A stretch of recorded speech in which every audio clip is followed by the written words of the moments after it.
Más que nutrición, digerimos la ciencia para llevarla a la práctica.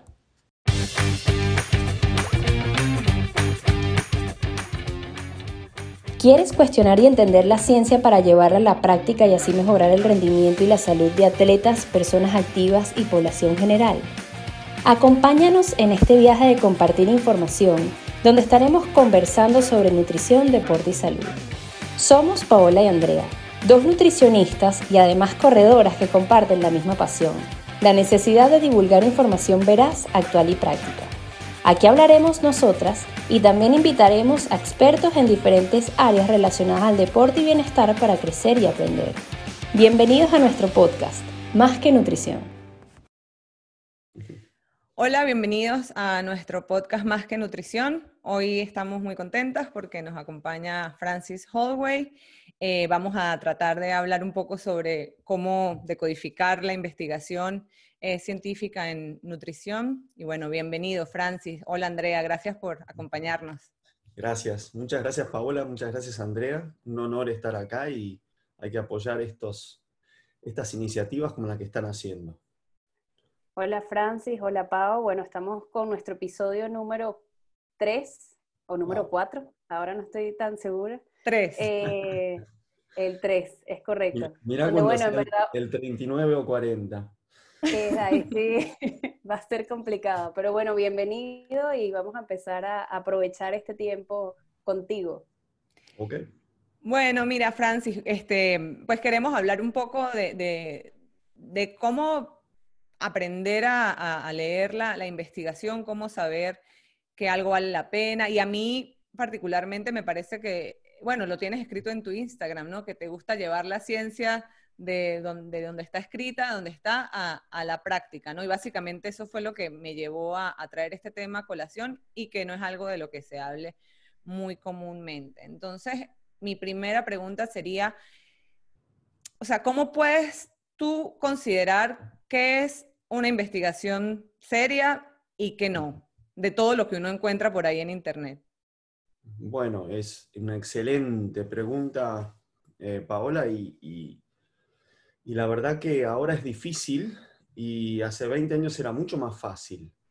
Hace 20 años realmente los motores de búsqueda, por ejemplo, Medline, PubMed, los journals que estaban en estos motores de búsqueda, en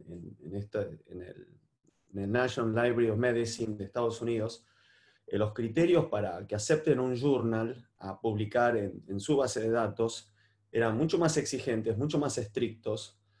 El proceso por revisión de colegas era mucho más severo. Las aceptaciones de los papers, o sea, dentro de este ámbito de publicaciones científicas, ¿no? Hablando, la tasa de rechazos era más alta, entonces la calidad de los trabajos era muy superior. Y digamos, lo que había era de calidad, por lo general. Después habían mucho más financiamiento por parte de entes sin fines de lucro, que de alguna manera, no necesariamente al 100%, pero daba una cuota de neutralidad en cuanto a los resultados, ¿sí? Hoy por hoy, muchísimos journals fueron integrados, hace como 10 años que se abrieron las compuertas, se aceptaron cualquier cantidad de journals con criterios mucho más laxos, ingresaron en esta base de datos.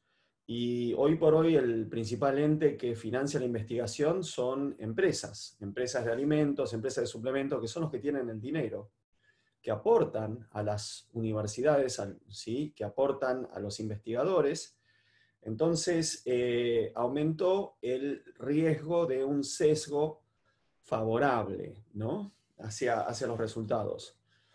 En consecuencia, si partimos de la base de que hay que buscar journals serios, acreditados, con este sistema de revisión por colegas, que aparecen, por ejemplo, en PubMed, básicamente yo me nutro de ahí la información y los que están haciendo investigaciones en las universidades, como el caso tuyo, Paola, o de Nidia, o grandes colegas de Latinoamérica como José Lisandro Areta en John Moores Liverpool, que están en Inglaterra, que es ahora digamos, el epicentro de la nutrición deportiva, cuando antes lo fue Australia. Bueno, yo lo que hago es leer lo que ustedes hacen y tratar de explicarlo en fácil y en español, ¿sí? Ese es el tema. Pero volviendo a este tema de los criterios digamos, para valorar qué estudio, a quién creer o qué estudio es serio o no, por las razones que he mencionado, es más complicado hoy por hoy. Entonces, ¿qué hay que hacer? Además de tener un conocimiento de base, hay muchos tutoriales de cómo hacer búsquedas, la base del método científico, de cómo leer muchos cursos breves, tutoriales de interpretación de la bibliografía científica, digamos, sobre que el título tiene que ser bien redactado, el objetivo totalmente claro, luego los materiales y sujetos tienen que estar en concordancia con el objetivo que se está planteando. En materiales y métodos los sujetos tienen que ser de un número suficiente, las pruebas estadísticas adecuadas, los resultados presentados de la manera adecuada. Hay muchas veces que se elige la prueba estadística incorrecta, ¿sí? Por ejemplo, cuando se comparan métodos de evaluación, por ejemplo, comparan, qué sé yo, DEXA con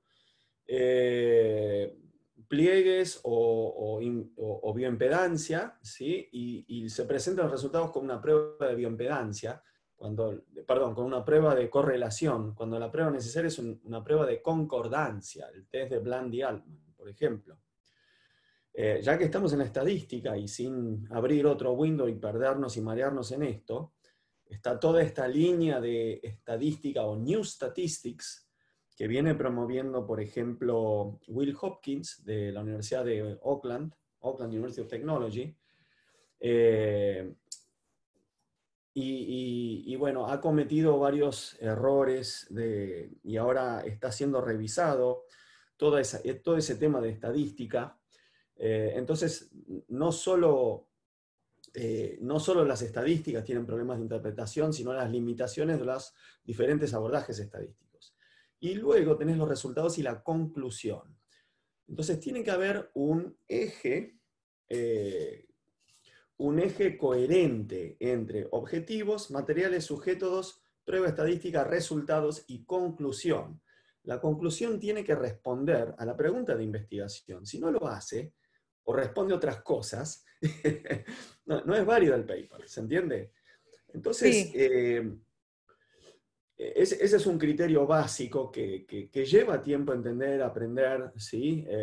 Tener un poco de conocimiento, y muchas veces lo que vemos ahora es que todas estas partes de investigación están atomizados.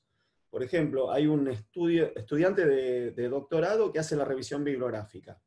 Después otros estudiantes, otros pasantes hacen la toma de muestras o investigación por sí hecho, ¿sí? Luego esos datos se mandan al departamento de estadística y el estadístico no sabe nada de la fisiología o la bioquímica o el ejercicio o la nutrición o el tema que está estudiando, solo mete datos en software estadístico. Y después, bueno, el jefe del laboratorio intenta hacer una especie de discusión del tema. Entonces, muchas veces veo tan atomizado este tema que empieza a marear uno y digo, ¿cómo pueden tener estos resultados en base a eso? Entonces, ¿cómo se puede saber, dentro del contexto actual, qué es confiable o no?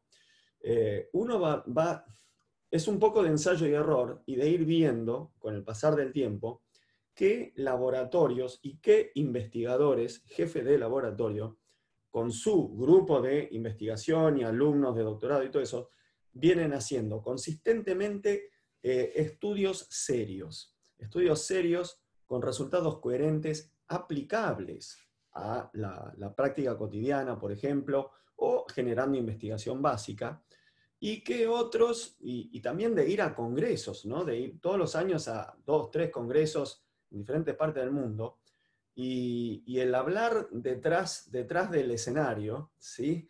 Después el cóctel posterior, con un poco de alcohol. Uno se entera de muchas cosas, por ejemplo, ¿quiénes son los sponsors de fulano? ¿Por qué fulano de repente hizo así, se dio vuelta y dice lo contrario de lo que decía hace 5 años? ¿Por qué Mengano tiene 20 años de investigación de un tema con un resultado y de repente, de repente se toma un año sabático, aparece con un auto importado y, Y un libro. y empieza un libro y empieza a decir todo lo contrario? ¿Se entiende? Entonces, esas cosas pasan porque, bueno, la ciencia no es inmune a la corrupción, las tentaciones, los sesgos, etcétera, etcétera. Entonces, uno con el correr del tiempo, y leyendo estos trabajos y hablando con investigadores, con comunicación con la gente que está ahí, ¿sí? Uno se va dando cuenta cómo está armado el rompecabezas de la ciencia en, por ejemplo, nutrición deportiva, fisiología del ejercicio, quién está recibiendo demasiado dinero de empresas, ¿sí? Y ha sesgado su opinión, o quién, por ejemplo, piró, ¿sí? Quién se dio vuelta así, como el caso de Tim Noakes, un gran investigador de Sudáfrica, que después de 20 años de investigar, sobre todo ejercicio aeróbico y corredores y todo, de repente se convirtió en un fanático cetogénico que aprendió su nutrición de un curso por correspondencia de Australia con una nutricionista que no está acreditada, que estudió en una universidad no acreditada. Y es increíble. Entonces, muchas veces pasan esas cosas. Entonces, cuando pregunto, me acuerdo en 2014, en un congreso en Suecia, en Estocolmo, le pregunté a Ron Mogan, a Luis Borg, a todos estos grandes investigadores de los últimos 30 años, ¿qué pasó con Tim? Y amablemente dijeron, we now choose to ignore him. ¿Sí? Como ejemplo, bueno, ahora no le llevamos el apunte, ¿verdad? Porque se volvió, qué sé yo, cambió radicalmente su investigación científica. Ahora termina siendo, por ejemplo, un paper que publicó hace unos años en el South African Journal of Medicine, o Sport Medicine, está haciendo encuestas en Internet. Entonces, según la respuesta de las encuestas en Internet, ¿viste? De cuánta gente está haciendo supuestamente la dieta cetogénica, les pregunta, y cuánto peso bajaron. O sea, ni siquiera les mide el peso, ni la estatura, ni los sujetos, y en base a eso escribe artículos sobre los beneficios para todos los ámbitos, deporte, salud, lo que sea, de dietas cetogénicas. ¿Se entiende? Entonces, son cosas raras que van ocurriendo, y uno dice, pero ¿cómo puede ser? Este tipo con docenas de papers, libros, todo, de repente está diciendo estas cosas.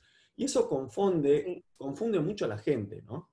Entonces, no es fácil. Yo creo que además, Franci, tenemos ahora actualmente otro enemigo, que bueno, están todos los gurús también de la nutrición, todas las redes sociales, todo el mundo dando consejos, todo el mundo que dice saber y que al final no tiene ni las calificaciones. O sea, si lo está haciendo Tim Noakes, que antes era como, wow, un estándar súper alto para cualquiera en este momento, imagínate qué se puede esperar de los demás. Entonces, ¿qué crees tú, por ejemplo, de esas personas que van y toman los blogs o revistas que ven en un consultorio y que dicen, bueno, ya, esto es la realidad, o sea, o este es el consejo que de verdad, o por el que me tengo que seguir? ¿Qué piensas tú de buscar la información en ese tipo de lugares? ¿Cuáles serían los pros y los contras? Bueno, paradójicamente, tocaste un punto muy importante, Andreas. Paradójicamente estamos en una época, en la era de la información, donde Internet supuestamente democratiza la información, pero hoy por hoy, sobre todo ante esta generación digital, ¿sí? Y además de millennials y todo, que tienen un attention span breve de no más de, por ejemplo, no más de 8 minutos, y es todo mucho más visual. Hoy por hoy, un buen blogger, tenga o no títulos universitarios, lo más probable es que tenga mucho más seguidores y mucho más llegada que una persona que está haciendo investigación científica y que tiene 8 años de estudios, de doctorado y 100 publicaciones científicas. ¿Se entiende? hay un índice que se calculó hace unos años, que el índice era ¿cuántos seguidores tenés en Twitter? Cuando Twitter era más famoso que Instagram, hace como 5 o 6 años. ¿Cuántos seguidores tenés en Twitter dividido la cantidad de publicaciones científicas que tenés en PubMed? Ese índice. Y ese índice te daba un gran indicador de, bueno, la calidad de información que podías esperar de esas personas, ¿verdad? Pero hoy estoy viendo bloggers que se ponen de título en sus redes sociales científico. Y jamás hicieron una investigación científica, jamás publicaron nada, y tienen, qué sé yo, 20, 30 mil seguidores, y están diciendo muchas veces barbaridades. Entonces, hoy por hoy, lo que ha hecho Internet, y sobre todo las redes sociales, es aplanar la diferenciación entre un científico serio que produce información y un blogger que vende, qué sé yo, imágenes. Hoy por hoy, por ejemplo, tengo amigos en España como Sergio Espinar, Ismael Galancho, y ayer yo me estaba quejando de un hater, uno de los tantos haters que tengo, y ellos me mostraron unas imágenes de los haters de ellos, que le hacen memes alusivos, y el gran problema de Sergio Espinar es que no muestra sus abdominales marcados. Como que te van a creer si tenés los abdominales marcados. Ese es el patrón de referencia. Y muchos de estos influencers, ¿sí? Tal vez tienen los abdominales marcados por genética, o por hacer mucho ejercicio, o por comer pocas calorías, ¿sí? Y hay muchos que están tomando esteroides, hormona de crecimiento, levotiroxina, son una farmacia ambulante, y publican sus Tiene más fotos valor diariamente. estar bien, o sea, verte bien y estar Claro, bueno, claro. a tener una buena educación o realmente Pero fíjate una vos en el calificación. ámbito femenino, ¿sí? Una investigadora, ¿sí? Con gafas, ¿está bien? Que produce investigación científica seria, va a tener menos bloggers, menos seguidores en su congregación que una influencer que no tiene estudios científicos y que muestra la cola en una tanga una vez por día. ¿Se entiende? Entonces, y después se quejan del machismo, del sexismo, etcétera, etcétera, al mismo tiempo que están mostrando, ¿verdad? En fin, hay una contradicción muy grande, muy, muy presente. Entonces, estamos en una época muy difícil para discernir eso. Y francamente, en la población general, hay un analfabetismo científico muy importante. Entonces, fíjate vos cómo es el proceso, ¿está bien? El modelo de este proceso de producción de información lo generó la industria del tabaco ya hace varias décadas. ¿Qué pasaba? Tenían el problema de que algunos científicos publicaban trabajos de que el tabaco estaba asociado al cáncer de pulmón, ¿sí? Entonces esos trabajos eran de naturaleza epidemiológica. Entonces, ¿qué hizo la industria del tabaco? Contrató grupos de formación de opinión, influencers, gente que influye sobre los políticos en Washington, etcétera, etcétera, que a su vez ponen dinero en laboratorios de investigación de diferentes universidades, investigadores, de ahí a periodistas, revistas como la revista Time, por ejemplo, periodistas como Gary Taubes, y de ahí a cualquier influencer que tenga más de 20.000 seguidores en Instagram, para difundir cierta información. Por ejemplo, ¿qué hizo la industria del tabaco? Bueno, cuando salía un estudio que asociaba, ¿sí? Cáncer de pulmón con tabaquismo, ¿qué hacían? Sacaban otro paper de una universidad, de alguien de renombre, que decían, bueno, no se encontró una asociación, ¿sí? No se encontró una asociación. Eso se llama embarrar la cancha, o la creación de duda o confusión. Porque ellos han estudiado psicológicamente que cuando la gente está confundida, consume el producto de todas maneras. ¿Está bien? Ese es el tema.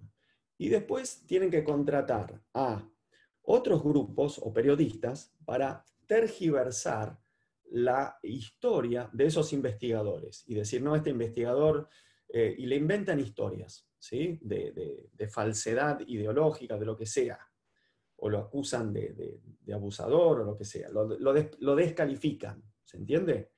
Quiero que cuando estoy contando esta historia, ustedes empiecen a ver un paralelo en los que están descalificando ahora a Ansel Keys y sus estudios de los 7 países, ¿sí? Esa es una moda que empezó Gary Taubes, que está a servicio de una industria que vende grasas saturadas, ¿se entiende? Sí, entonces total. apoyan todas las dietas que estén, que beneficien a esa industria, la industria de las grasas saturadas y el colesterol. Ellos ponen dinero ¿para qué? Para que estos periodistas que escriben libros o la revista Time le pagan a investigadores en diferentes universidades y bloggers y todo esto, y los que armen todo un esquema de moción para generar confusión sobre que los estudios de las grasas saturadas y colesterol sobre el efecto en la enfermedad cardiovascular estaban todos equivocados, y que el gurú o uno de los primeros investigadores de ese tema, Ansel Keys, empiezan a cambiar su historia, a decir que hizo cherry picking, porque no incluyó los datos de México o Alemania, que eligió los países que le convenía, y confunden incluso el estudio de 22 países de Ansel Keys con el de 7 países, y no dicen la verdad, y no leen, ni siquiera leyeron el trabajo, en los criterios de inclusión y exclusión para el 7 Country Study, el país, ¿sí? Excluyó los datos de, por ejemplo, de mortalidad de México en la década del 50, porque México en el certificado de defunción no ponía la causa de muerte. Excluyó los datos de Alemania, por ejemplo, porque los datos de mortalidad de Alemania en 5 años después de la Segunda Guerra Mundial estaban sesgados por la guerra. ¿Entienden? Entonces, ¿la idea cuál es? ¿Y después qué hacen? Descalifican la epidemiología como herramienta de investigación. Sí. No. ¿Sí? Entonces, se valen ¿de qué? De que la única investigación que funciona es el ensayo clínico con doble ciego y aleatorizado, ¿sí? Es lo único que funciona. Y eso funciona, y ese sistema está muy bien para ver farmacología, ¿está bien? Okay. Farmacología. Entonces, muchos médicos que son, que adoptan esta crítica, están formados en esta metodología científica, en esta bioestadística, para poder discernir si un fármaco es bueno o no. Entonces, a ellos sí se les exige esto.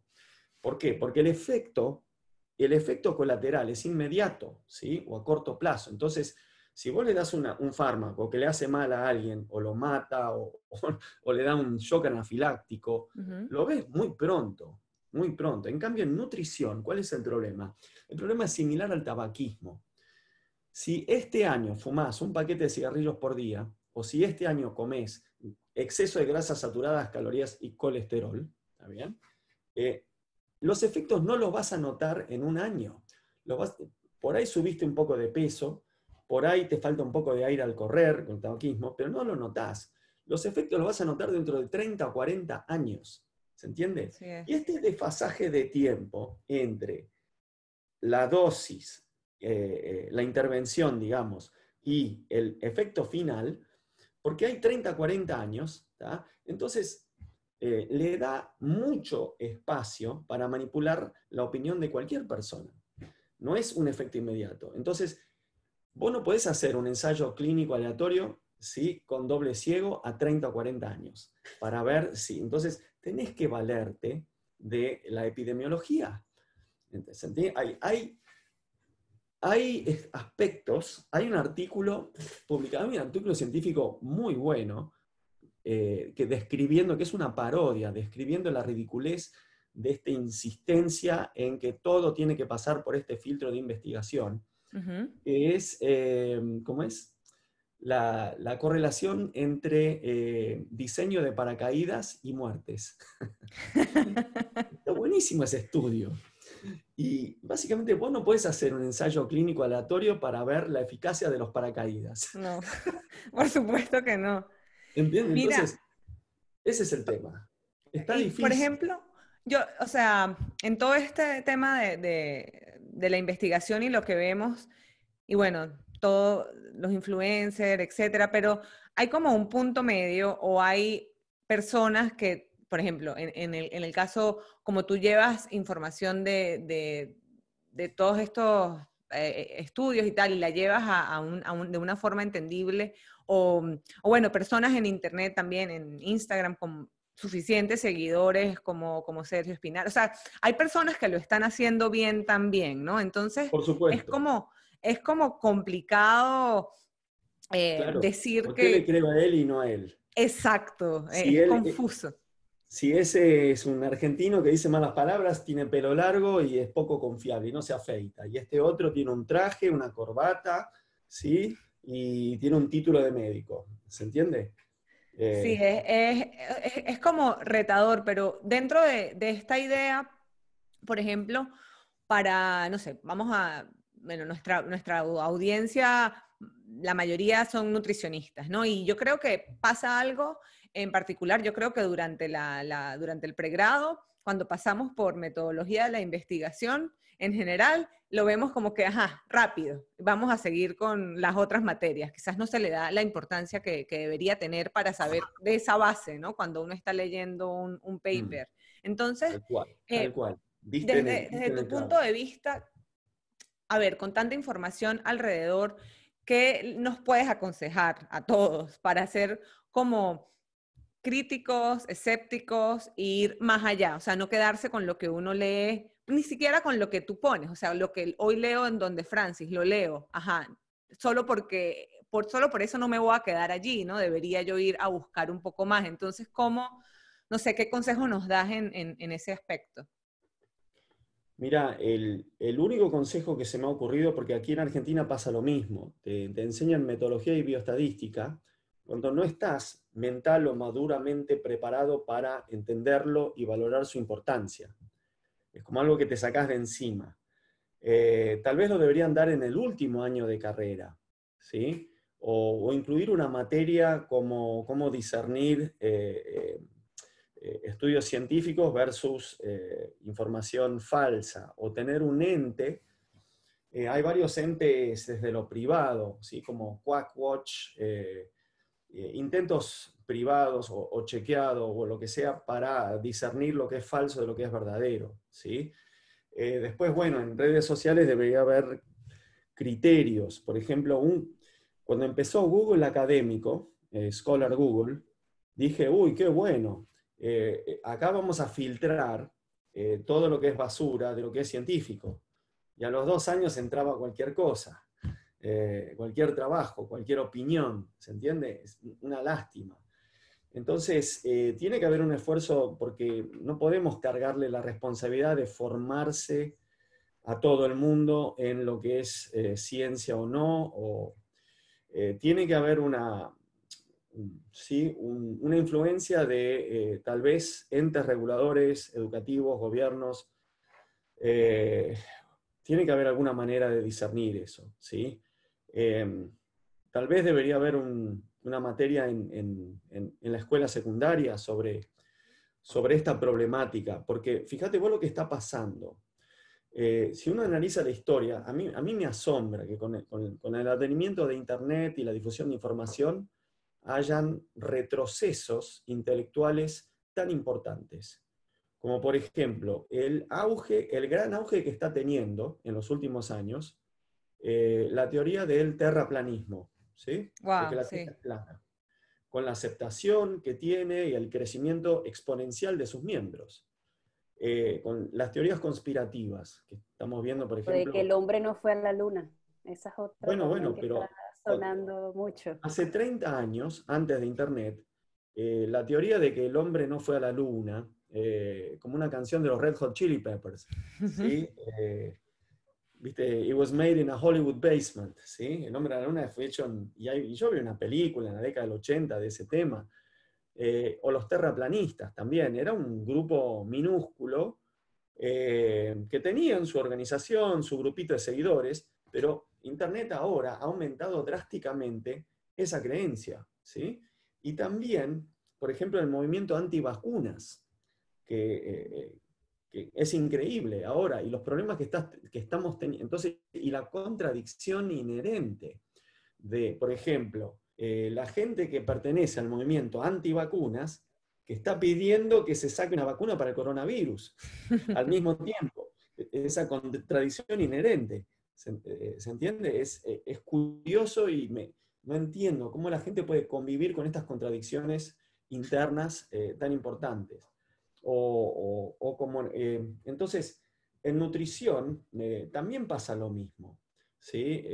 Está pasando lo mismo y recordad que el Producto Bruto Interno en Estados Unidos y en el mundo en general, la industria de la agroalimentación, nutrición, todo esto, está entre los primeros 3 productores de dinero. Entonces, hay muchísimo, muchísimo dinero para perder o ganar si un ente de salud, en base a los estudios científicos serios, dice que tal alimento desmejora la salud o no. ¿Se entiende?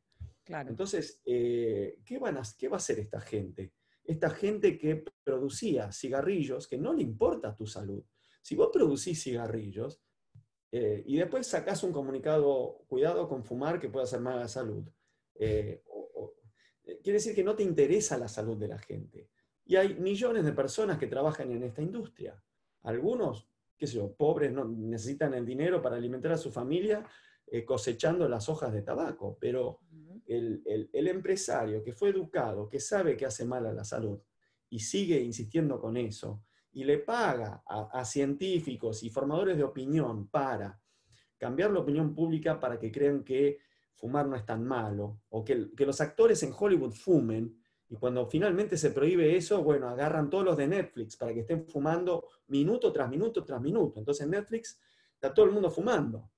Para que las nuevas generaciones esto, gente que ha diseñado dibujos animados, como el de Camello, Camel, para niños de 10, 12 años, prepubres, para que fumen. Entonces, esta gente, cuando finalmente le empezaron a caer los juicios en la década del 90, ¿sí? Con el famoso juicio del estado de Florida, que le pasa la responsabilidad de los costos médicos del tabaco a la industria del tabaco, empezaron a diversificar y empezaron a comprar empresas de alimentos, ¿sí? Entre ellas Kraft y tantas, Nabisco y tantas otras.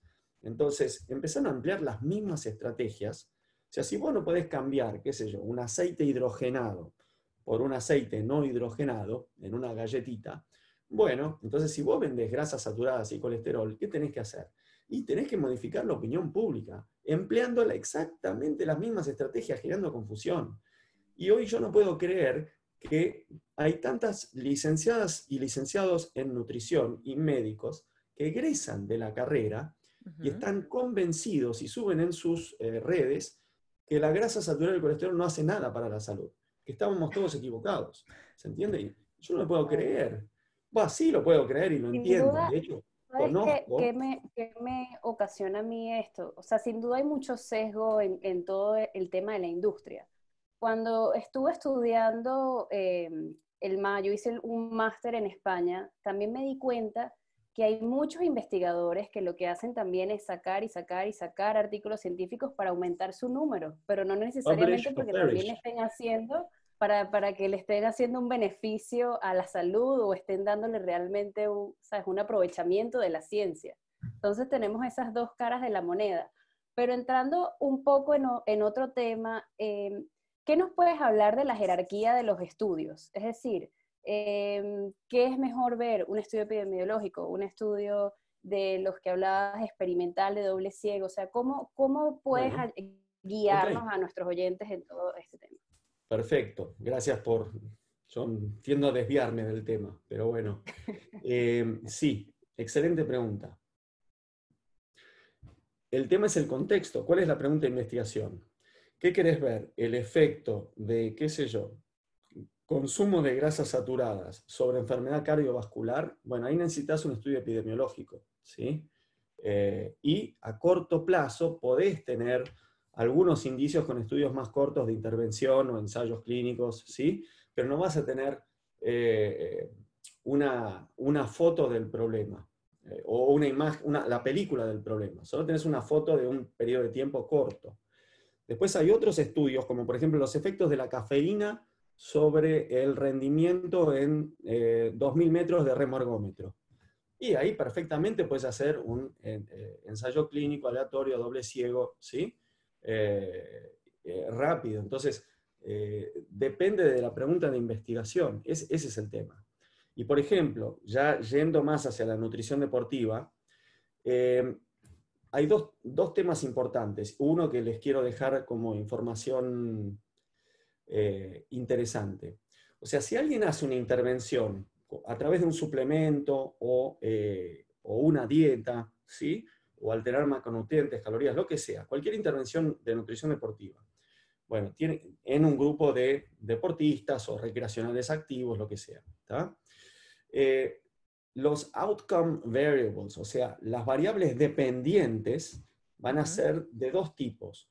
Una, pueden ser, por ejemplo, intermediarios metabólicos, que es lo que se llama surrogate measures, ¿sí?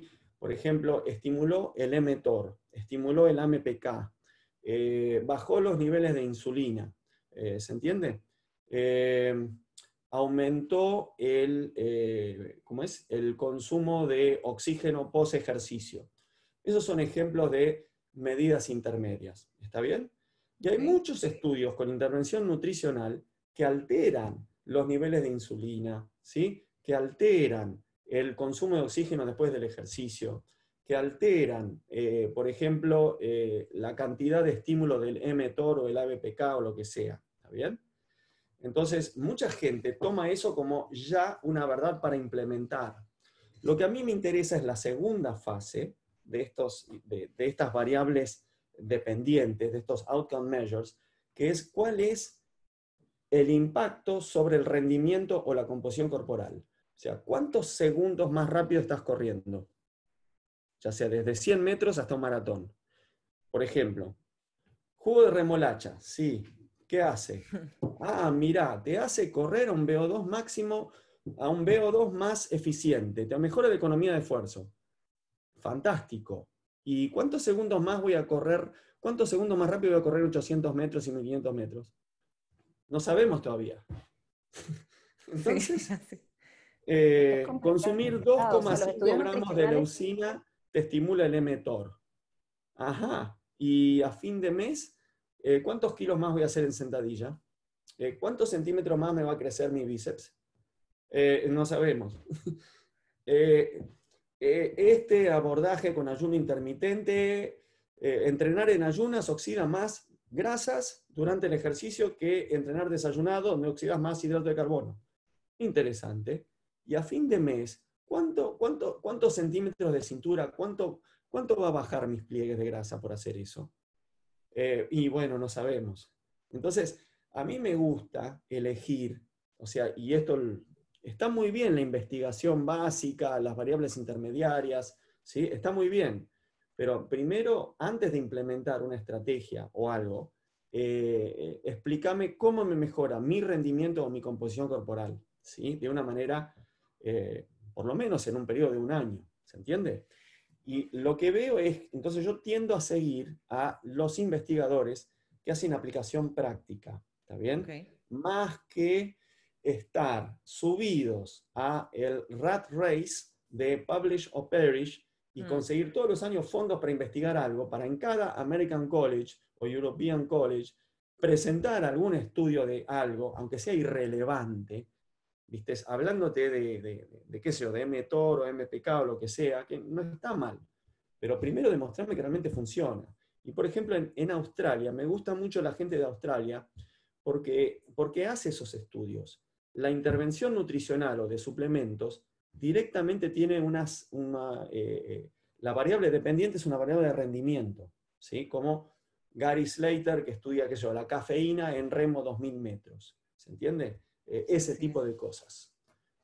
Entonces, traten de que en lo posible no salten a conclusiones cuando, qué sé yo, dice que aumenta El HIIT, High Intensity Interval Training, aumenta el consumo de oxígeno post ejercicio. ¿Está bien? Y con esto voy a quemar toda la grasa. No durante, sino después. ¿Y cuánto lo aumenta? 40 calorías. O sea, 3 gramos de grasa. Entonces, entonces tenés significación estadística y significación clínica o aplicación clínica. Yo necesito responder preguntas de la gente que está en el campo. Entonces, toda investigación, a mí me gusta que responda una pregunta puntual. Y si no, queda en el ámbito teórico interesante. O sea, interesante que estimule el emetor. ¿Y? ¿Tú crees, por ejemplo, que es algo que a veces pienso, que los estudios deberían, por ejemplo, como incluyen todas las partes de resultados, etcétera, tal, no deberían incluir algo después de las conclusiones que de verdad ponga como que esto es aplicable para esto? O sea, como de verdad ver la parte práctica, porque pues se lee mucho y es lo que tú dices, ¿no? Muchas cosas intermediarias, pero al final no sabes si lo puedes aplicar. Y está bien explicar un mecanismo de acción y todo esto, pues porque está perfecto. base. O hacer investigación básica, está bien. Pero sería bien como tener algo, ¿no? Claro, tú lo has desarrollado a la larga, ¿no? De leer la investigación y de llevar la información a los demás. Pero en general, cuando uno está empezando a tener más contacto con estar leyendo papers, sería genial que los autores fueran un poco, pues no sé, transparentes con esa parte. Tierra. Mira, acabas de decir algo súper importante, Paola. Y porque si no hacen hay varios journals que ahora están poniendo un cuadrante, un box, con las conclusiones. Dice, what we knew before, lo que sabíamos antes, lo que este estudio estudia, y al final, ¿qué podemos concluir de este estudio? Y ponen un box, ¿sí? Con eso. Y eso está buenísimo, porque eso es lo que tiene que ir a las redes sociales después, por ejemplo, o la traducción. Entonces, mucha gente dejó de leer journals o directamente no lee journals porque intentó hacerlo y no entendió el contexto y la interpretación, porque era muy compleja. Ahora, si esta gente que no lee los journals, solo lee la conclusión de un abstract, ¿sí? del resumen, sin leer todo el paper, bueno, si al menos tiene el box al final, ¿sí? Que les dice eso, yo creo que ayuda, y hay algunos que han empezado a hacer eso, Paola, así que me parece un paso en la dirección correcta de achicar la distancia entre la investigación científica, que es tan complicada de entender, y también el periodismo de nutrición deportiva o de fisiología del ejercicio, que comunica esos resultados, ¿sí? Eso es importante. Y es lo que trato de hacer, porque hay un puente muy largo entre lo que es la investigación y la bajada de línea en términos reales. Y es que hay muchos científicos que ni siquiera están en el campo. O sea, hay muchos investigadores que simplemente basan sus investigaciones en el laboratorio, pero realmente no tienen esa fineza práctica. Entonces, también yo creo que eso es un problema porque, bueno, tú puedes medir muchas cosas en un laboratorio, pero al final, si tú mismo no lo practicas, si tú no lo sabes, no trabajas con ese tipo de atletas, ¿cómo le puedes dar esa aplicación? Es verdad, Andrea, hay mucho de eso, y entonces, con el tiempo, con la experiencia y todo, partiendo de esta base de conocimiento de metodología, de bioestadística, de influencias políticas, leí Food Politics y sigo todas las semanas a Mario Nestle con Food Politics, entonces eso y leo papers sobre la influencia de la industria sobre los resultados en nutrition papers, etcétera, etcétera. Entonces, teniendo todo ese contexto, uno empieza a leer trabajos y ver cuál tiene aplicación práctica, y uno va seleccionando investigadores con su grupo de investigación, centros de laboratorios de determinadas universidades, ¿sí? Y uno va dándole más peso factorial a las conclusiones de esos investigadores y esos laboratorios y esas líneas de investigación, que, por ejemplo, a cualquier paper aleatorio que salta ahí porque el tipo está tratando de conseguir fondos para su próximo año o bajo presión del publish o perish, publica o perece, ¿se entiende? Ese es el tema. Entonces, con ir a los congresos, con ver, por eso lo que está haciendo, por ejemplo, Paola en Inglaterra, lo que está haciendo Nidia en Escocia, ¿sí? O los alumnos que van a, qué sé yo, a Maastricht, Holanda, o los que están en Australia con John Hall y Louise Burke y Gary Slater en Brisbane, o el laboratorio de Ed Coyle en Texas, ¿sí? Hay diferentes lugares muy puntuales que, o ahora Loughborough y John Moores Liverpool, o sea, hay lugares muy puntuales, ¿sí? Que realmente están produciendo investigación interesante que aporta mucho, ¿no? Que aporta aspectos válidos al tema. Claro. ¿Y qué piensas de los estudios en animales o estudios in vitro? Y por ejemplo, cuando se trasladan estos resultados en estas revistas, tipo, se hizo este estudio en ratones y demuestra que, no sé, el tabaco no tiene nada que ver con la salud en los humanos. Entonces es como, bueno, ya va, pero estás hablándome de ratones y ahora me trasladas a humanos. ¿Qué piensas de ellos? Bueno, puedo anunciar con total confianza y alegría que la ciencia ha conseguido eliminar el problema de obesidad en ratones. Es fantástico. Hemos curado en los ratones. Claro, hay cosas que se No, no pueden, van a haber ratones obesos. claro, hay cosas que se pueden extrapolar de estudios en animales. Y después hay otro tema ético, filosófico de la experimentación en animales también, Claro. ¿no? Pero muchas de las cosas in vitro, qué sé yo, por ejemplo, la lavandina mata el coronavirus in vitro. Y Sí, bueno, estamos ahorita con este tema. entonces vamos como Trump a ingerir lavandina para eliminar mi coronavirus, qué sé yo. Sí, entiendo que es una fase de investigación básica que puede ser importante. Por ejemplo, el mTOR fue descubierto in vitro, ¿tá? El mammalian target of rapamycin, ¿sí? Pero no es... Hay que tomarlo con pinzas, porque no, muchas veces, como bien creo que inferís, Andrea, no es aplicable a humanos, porque los metabolismos son totalmente diferentes. Sí, y además que también eso, ¿no? Obviamente es una forma de cómo comienza algún mecanismo de acción que estemos viendo, etcétera, pero va al final, todo lo que hay publicado, todo queda al final al consumidor, a lo que uno vaya a leer y a leer bien y a discernir y a todo esto de ser escéptico y tal, que yo creo que es algo que también hay que desarrollar, pero hay algo que te quiero preguntar porque yo creo que también genera muchísima confusión y es que, bueno, en mi caso, cuando llegué a este tema de empezar en este mundo de la investigación, de verdad tuve que admitir que mi conocimiento de estadística, o sea, muy básico. Entonces, tuve que hacerlo y aquí se esperaba, sí, o sea, el que es mi tutor esperaba que yo, o sea, para él asumía que yo todo eso lo sabía hacer, ¿no? Sé qué prueba es esto, qué prueba es aquello, y la verdad era que no, y pues tuve que, bueno, estudiar estadística casi que básica y ahora medio comprendo. Pero, a ver, el tema este de la significancia estadística, o sea, tengo dos preguntas en este aspecto. El tema de la significancia estadística, ¿cómo interpretarlo? Porque yo creo que mucha gente pues ve ahí un 0,05 y no sabe de qué se trata. Y lo otro, el tema también de esto de correlación y causa, ¿no? Que uno ve muchos memes por ahí de que, bueno, no sé, cosas que se correlacionan y no tienen ningún sentido. Entonces, ¿cómo, a ver, qué nos puedes decir de estos dos aspectos como para dejarlo un poco más claro?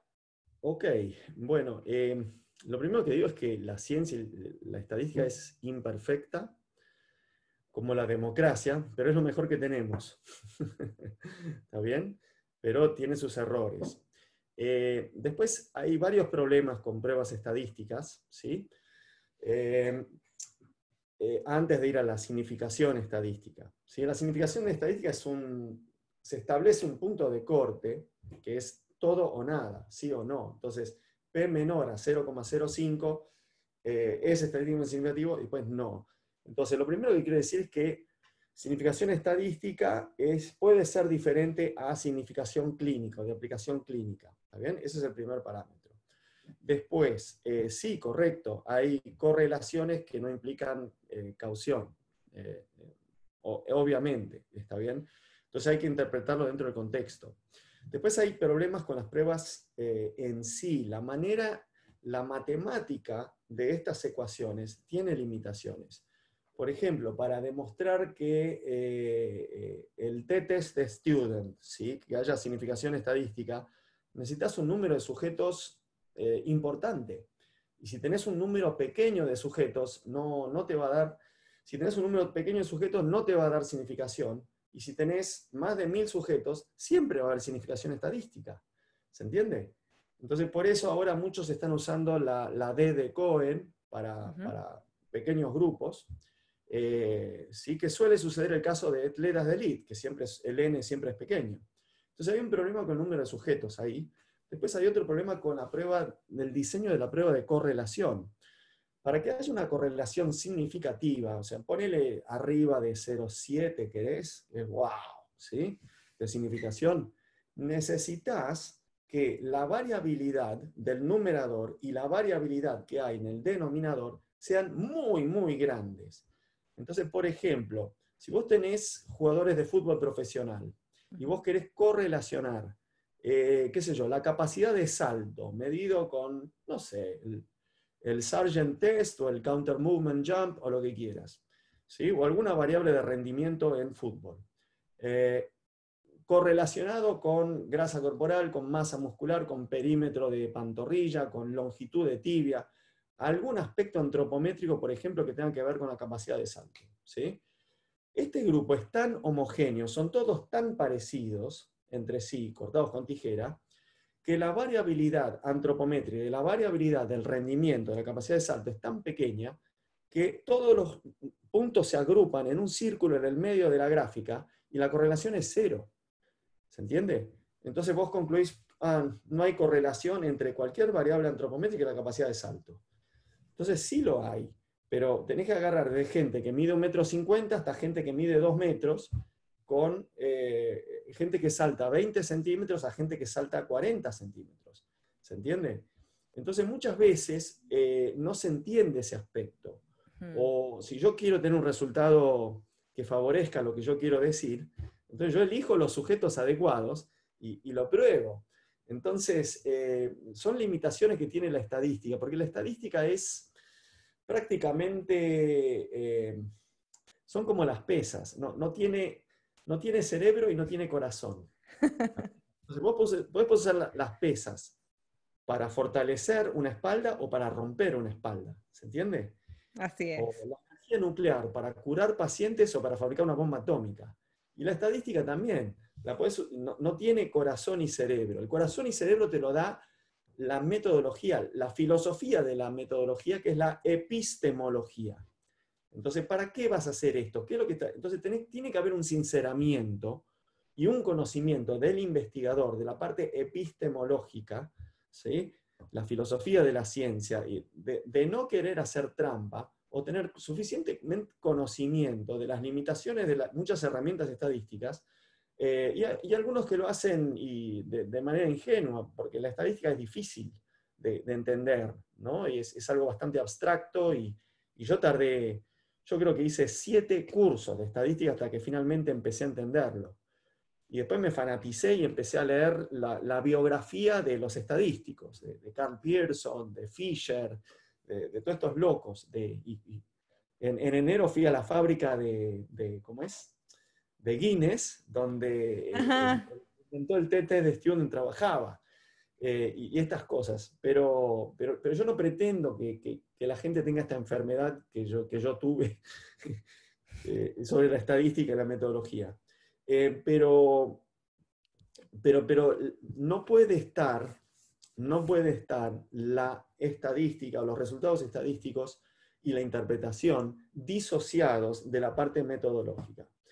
Y eso es...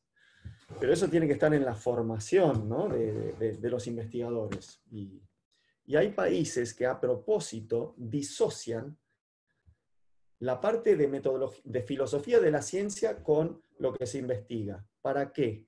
Para que vos agarres una persona que sea muy inteligente en la parte científica y lo uses para fabricar algo para matar personas.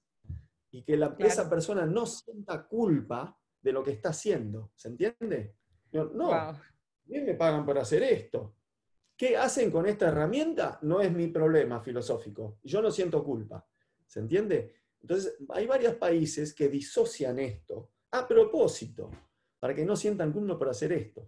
¿Sí? Para diseñar, por ejemplo, una herramienta para matar personas más rápido.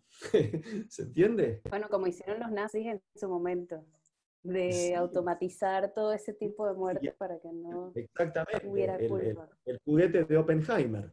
¿Está bien? Oppenheimer's Deadly Toy. Y después hay otros científicos que dicen, bueno, o escuchás el piloto del Enola Gay que tiró la bomba en Hiroshima, dice, bueno, gracias a esto, está bien, matamos 20.000 personas, pero ahorramos, generamos la paz y ahorramos de que mueran 100.000 personas, si la guerra hubiese continuado, por ejemplo. Entonces mucha gente piensa estas cosas, ¿no? Y no sé quién tiene razón, la verdad no soy filósofo. Pero el primero que puso el grito en el cielo del mal uso de la ciencia con fines que no benefician a la humanidad fue Albert Einstein, ¿sí? Ese es el tema. Pero es interesante. Considerando ahora el tema de... A la hipótesis de que, bueno, está toda la industria de guerra bacteriológica y la guerra de microbiología con sus laboratorios en varios países, y está la sospecha, no sé si real o no, de que este virus se escapó de uno de esos laboratorios. Sí, yo creo que en estos tiempos, bueno, y con toda la información estamos en una época muy, muy complicada. Pero... Muy complicada.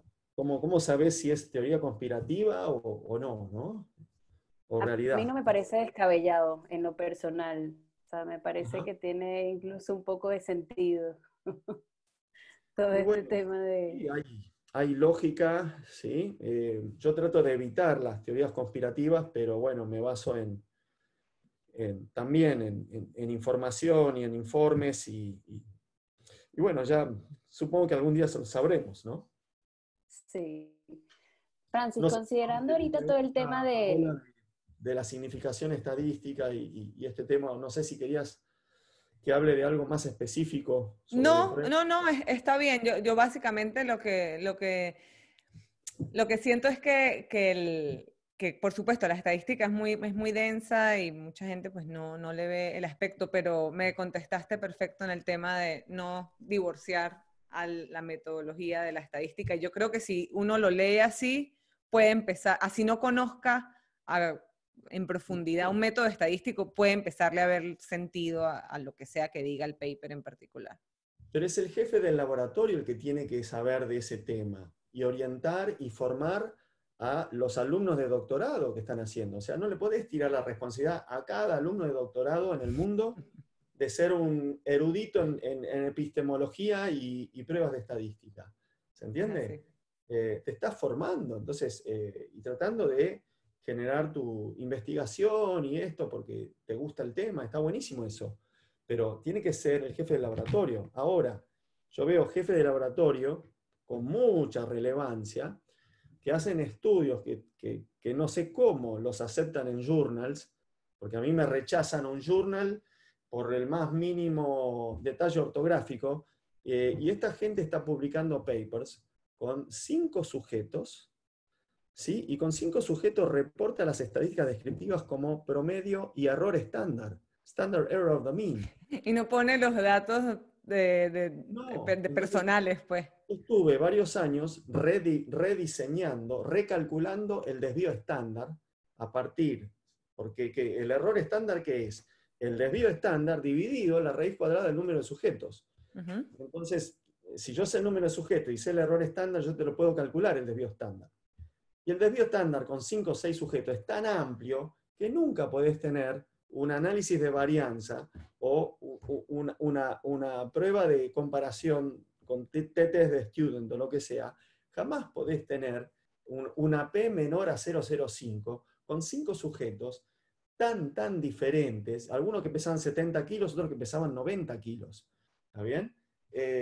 La variabilidad es tan grande que no te el número de sujetos es tan pequeño que no te permite obtener la significación estadística que esos ANOVA están publicados en estos journals.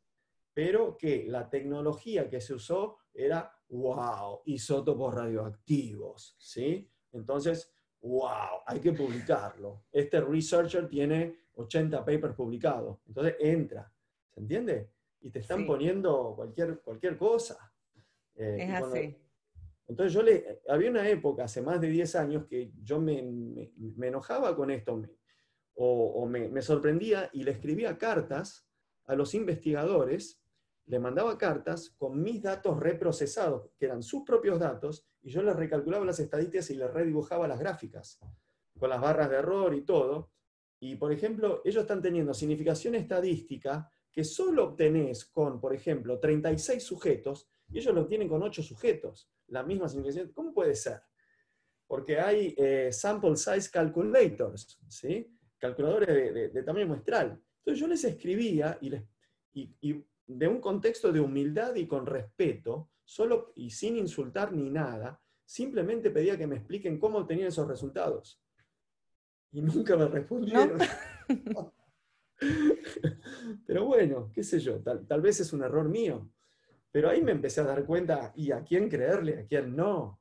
Y cuando me encontraba con estos investigadores en congresos, yo no iba y le decía, usted es un chanta, usted no sabe estadística. No, yo callado. Porque cuando empecé a hacer eso en un principio de mi carrera, no me invitaban más a los congresos. Claro. Entonces yo seguía yendo a los congresos, sonreía con la cerveza. Yeah, dude. Yeah, well done. Pero ahí sí me entero de quién es quién y quién está recibiendo el dinero de quién tiene 17 fuentes de financiación y de qué industrias. Y que esté financiado por la industria no quiere decir que su ciencia no funcione. Por ejemplo, Nestlé ha hecho excelentes estudios sobre el efecto de la cafeína sobre el colesterol. Y la verdad que esos estudios están muy bien hechos. Coca-Cola ha hecho muy buenos estudios sobre cafeína e hidratación, por ejemplo, para nombrar un ámbito, ¿no? Y que esté sponsorizado ¿por qué? Porque ellos se preocupaban, porque si su producto genera un problema en la salud, saben que le va a afectar las ventas, entonces quieren adelantarse al tema. Entonces esos estudios están bien hechos, ¿sí? Por ejemplo, descubrieron que arriba de 400 miligramos de cafeína, recién ahí empieza el efecto de deshidratación o la diuresis aumentada. Y bueno, y estos estudios sobre el colesterol humano descubrieron que el café de filtro, ¿sí?, no eleva el colesterol. El café hervido y directo, sí, ¿está bien? Ahora, ¿qué haces con esa información científica? Y yo uso café de filtro, ¿está bien? ¿Y ellos qué hicieron? Diseñaron el Nespresso. Entonces, no quiere decir que la investigación esté mal hecha, pero, bueno, qué sé yo, ¿sí? Es un ejemplo, ¿no? Entonces, no seamos tan tajantes o antisistema para nada, ¿no? Hay que trabajar con el sistema, hay que trabajar con la industria. Si ellos son los que tienen el dinero, ¿sí? Y hacer la investigación pertinente, ¿está bien? Ahora, si te piden, si te vienen y te dicen, mira, toma $1,5 millones, el típico fondo para investigadores que estoy viendo en Estados Unidos, los que se dan vuelta, es $1,6 millones, que la industria le da, qué sé yo, a investigadores para darse vuelta totalmente, para decir que los lácteos adelgazan, para decir que la grasa saturada no engorda, no hace enfermedad cardiovascular o lo que sea, o que los productos refinados no generan obesidad. Siempre es $1,6 million, y eso lo sabemos por el Freedom of Information Act donde en Estados Unidos todo el dinero que se maneja está disponible al público, ¿sí? El Freedom of Information Act. Entonces, sabemos quién está recibiendo cuánto dinero para su laboratorio, y hay investigadores que ya hicieron 30 años de investigación y de repente, bueno, ahora my retirement fund, sí, Vamos a valorizarnos. ¿Cómo? Vamos a valorizarnos, piensan esos investigadores en ese Sí. momento.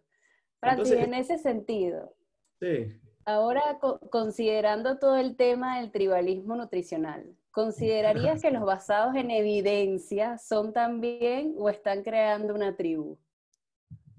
No, mirá, hay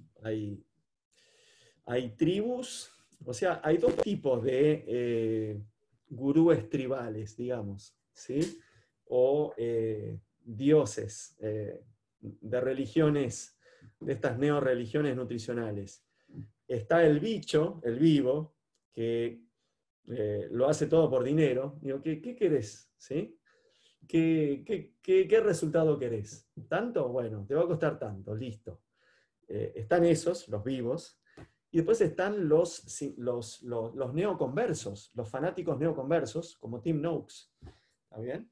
Tim Noakes con el abordaje low carb o cetogénico para todo, realmente es un neoconverso. O sea, uno percibe la sinceridad de sus palabras. ¿Sí? ¿Hola? Sí, te escuchamos. Es que me pareció que se tildó la imagen o Andrea se quedó muy quieta. Puede ser porque tiene internet venezolano, pero No ahí te te estamos escuchando. Bueno, ok. Este internet bolivariano no es igual que el argentino. No te preocupes, tal vez en 5 años estamos como ustedes. Probablemente. Después dejo Espero que no. a criterio si eso es bueno o malo, pero bueno, no me voy a meter en eso. Bueno, entonces, hay algunos neoconversos que realmente creen firmemente en eso. Entonces, a mí me llamó mucho la atención de por qué gente tan brillante de repente empieza a creer cosas estúpidas. Y eso me llevó a leer un libro, Why Smart People Believe Stupid Things.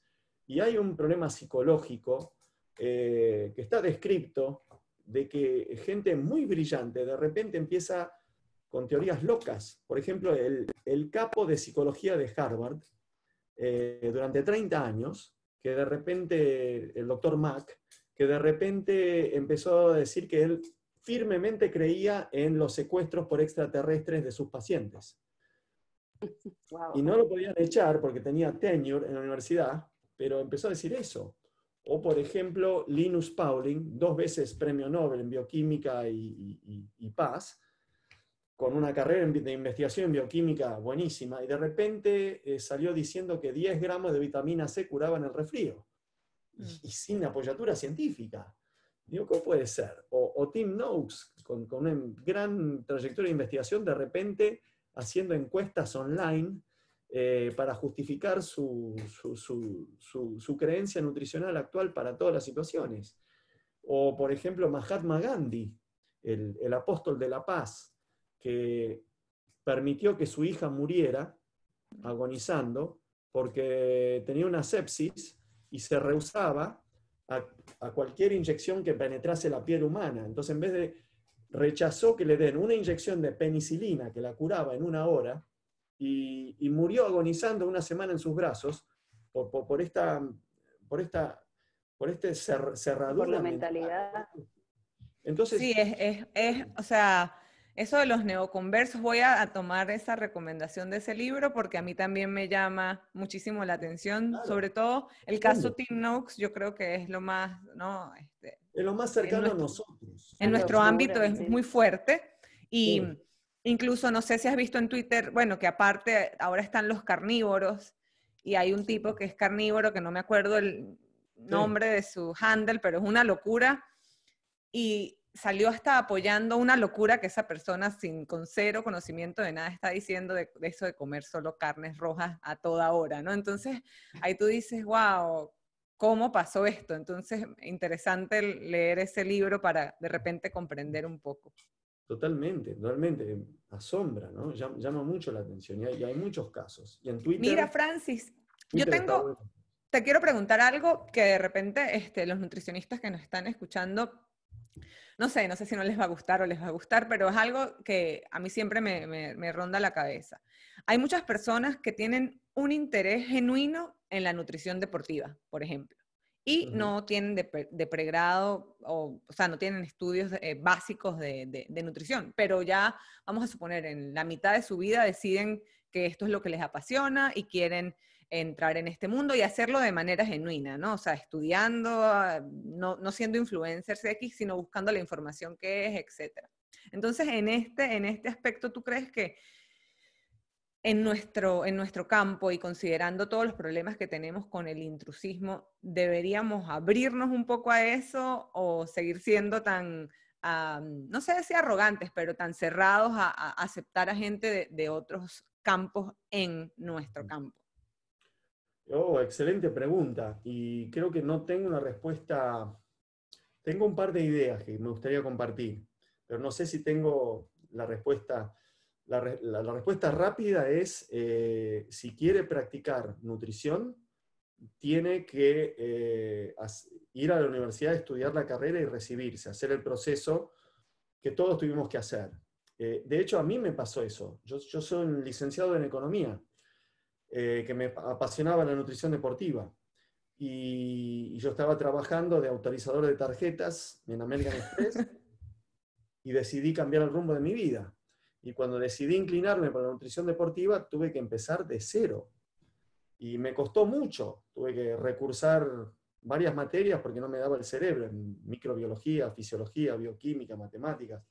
Y me costó muchos años y me terminé recibiendo a los 32, 33 años. Entonces, y hubieron muchísimas materias que eran totalmente inútiles. Pero eso pasa en todo proceso, ¿está bien? Entonces, mi postura ahora es, mira, si querés practicar nutrición, realmente tenés que estudiarlo, ¿sí?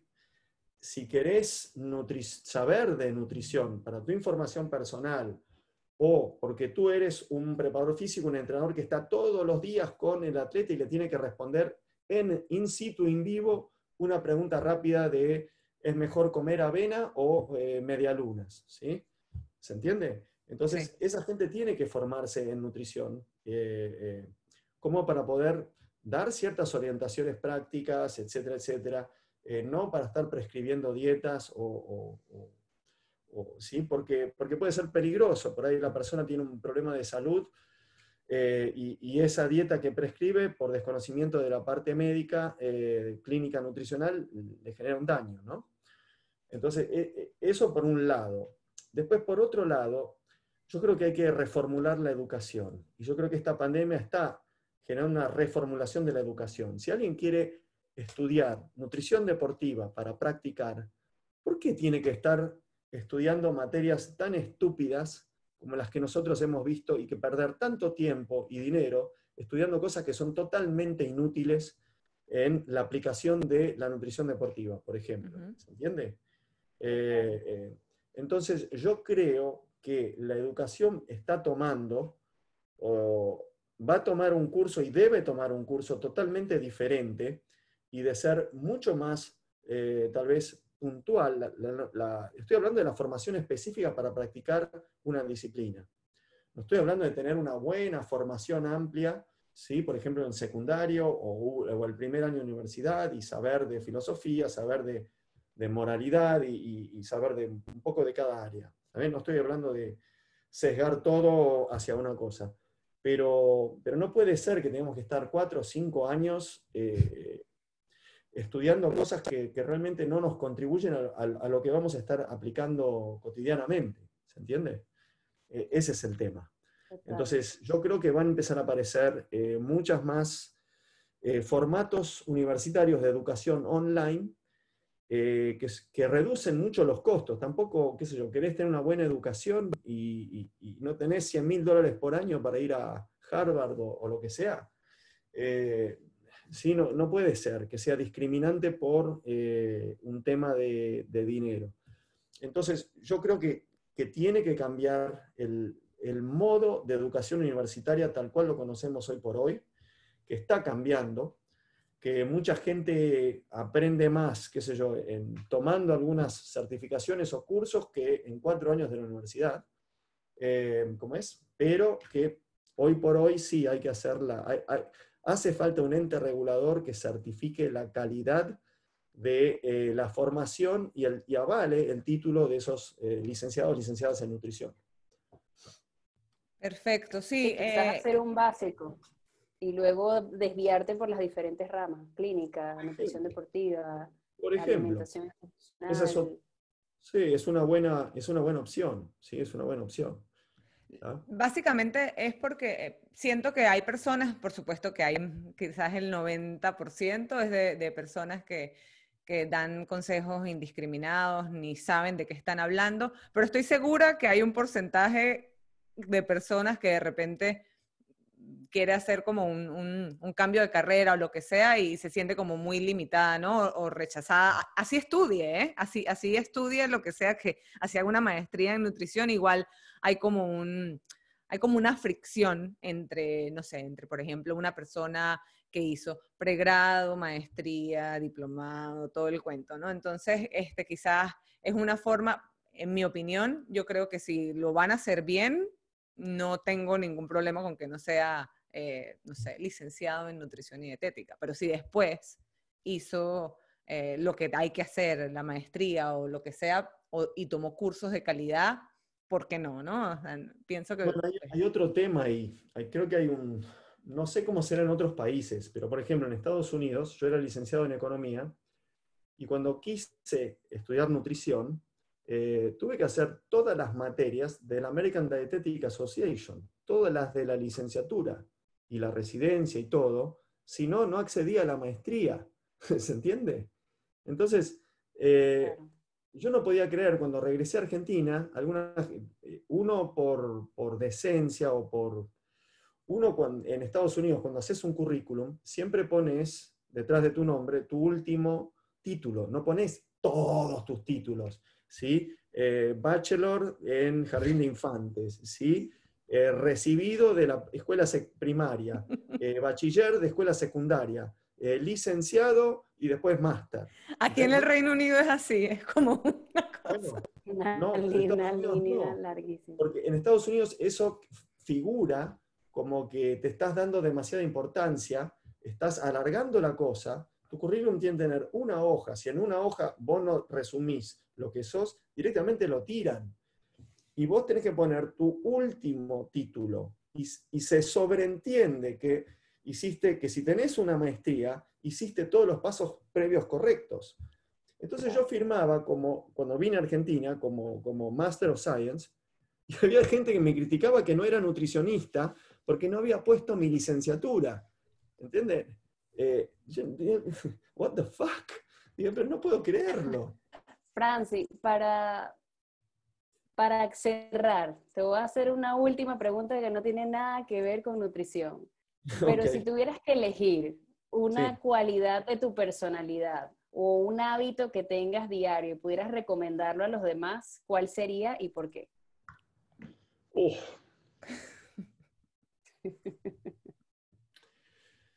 Yo creo que la autocrítica y el nunca creerse que uno es el dueño de la verdad. El siempre estar abierto a la posibilidad de lo que uno está diciendo ahora o el cuerpo de conocimiento que uno tiene ahora. Yo creo que eso me ayudó mucho. Ese sinceramiento, cuando era más joven, no, creí que ya sabía todo, pero qué sé yo, los últimos 20 años realmente creo que algo que me ayudó mucho a crecer es salir de los absolutismos, las verdades absolutas, tener la flexibilidad para reconocer errores y cambiar una postura, ¿sí? Lo he hecho varias veces y lo hago, y esta semana también lo hice leyendo los nuevos papers de proteínas con el Indicator Amino Acid Oxidation Study, y hablando con Ismael Galancho y Sergio Espinar y Kevin Tipton sobre esta metodología que demuestra que hay adaptaciones y parece que ahora el requerimiento de proteínas en deporte de fuerza y potencia puede ser menor al que se recomendaba antes, ¿sí? Ese es un ejemplo. O admitir el beneficio potencial del uso de dietas cetogénicas en ciertas instancias del deporte, por ejemplo, ¿sí? Entonces, creo que si puedo dejar un mensaje o una cualidad que me ha ayudado, me costó aprenderla, pero me ha ayudado, y me acuerdo el punto, el año, el momento exacto en que dije, nunca más me voy a creer el dueño de la verdad, que fue en un congreso del National Strength and Conditioning Association en Arizona en el año 95. Me acuerdo, yo estaba en la primera línea en una charla de ejercicio y hormonas dictada por William Kramer, Bill Kramer, el máximo experto con 30 años de investigación, y yo era un estúpido argentino que había tomado un curso de entrenamiento y tenía un gurú que le creía ciegamente, porque me había comentado un estudio de búlgaros que cada vez que uno hace un entrenamiento sube la testosterona y el tercer entrenamiento del día sube más la testosterona. Entonces William Kramer, habían 100 personas en el auditorio en Estados Unidos, termina su charla, brillante, y yo levanto la mano y digo en voz alta, eso está todo mal. Y el tipo me mira y en vez de decirme, en vez de pegarme una cachetada, se sorprende y risueñamente dice, ah, bueno, cuénteme. Digo, no, porque los búlgaros estudiaron que después de entrenamiento la testosterona sube y en el tercer entrenamiento sube aún más. Y me dice, ah, interesante, yo también escuché esos estudios, pero nunca lo encontré. ¿Usted lo tiene ahí? Y yo nunca había chequeado que ese estudio existiese o no. Y al lado mío estaba mi gurú del momento, que me enseñó eso. Lo miré como diciendo, ayúdame. Y el tipo hizo así. Miró para abajo, no dijo nada. Sentí una vergüenza tan grande. Y dije, ¿cómo puedo ser tan arrogante, tan creído y tan equivocado? ¿Sí? Y ahí metí la cola entre las patas, agaché, me di un balde de humildad y empecé a estudiar ciencia, metodología, bioestadística, y cuanto más estudio, más quiero ahondar en la humildad de este tema, ¿no? Entonces sean humildes, no crean que son los dueños de la verdad, y acepten la posibilidad de que tengan errores.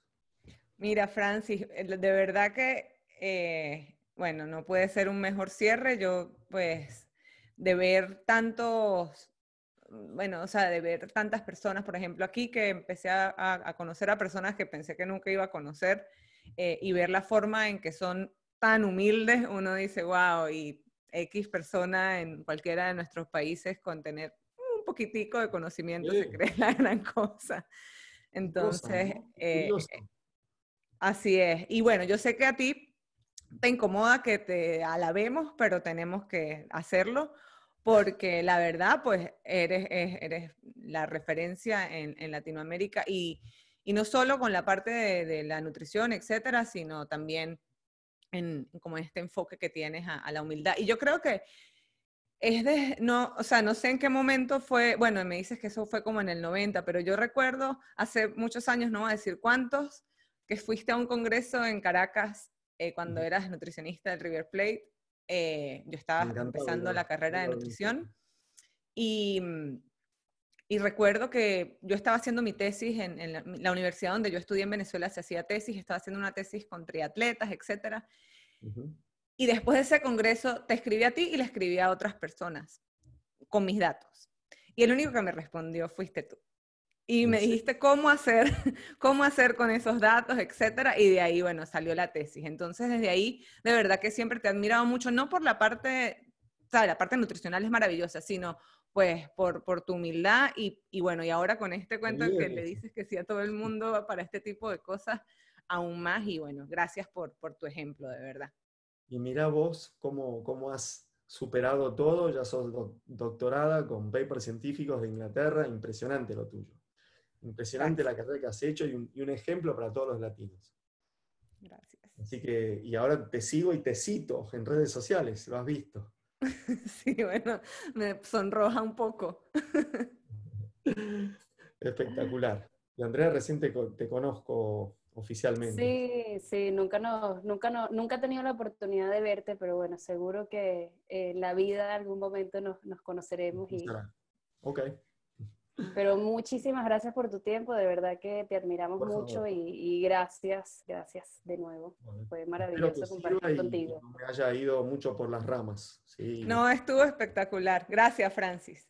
por favor, gracias a ustedes. Sigan con este esfuerzo. Es brillante lo que están haciendo. Buenísimo. Bye. Esto fue Más que Nutrición. Suscríbanse y compartan este podcast si les gustó. Hasta el próximo episodio. Chao.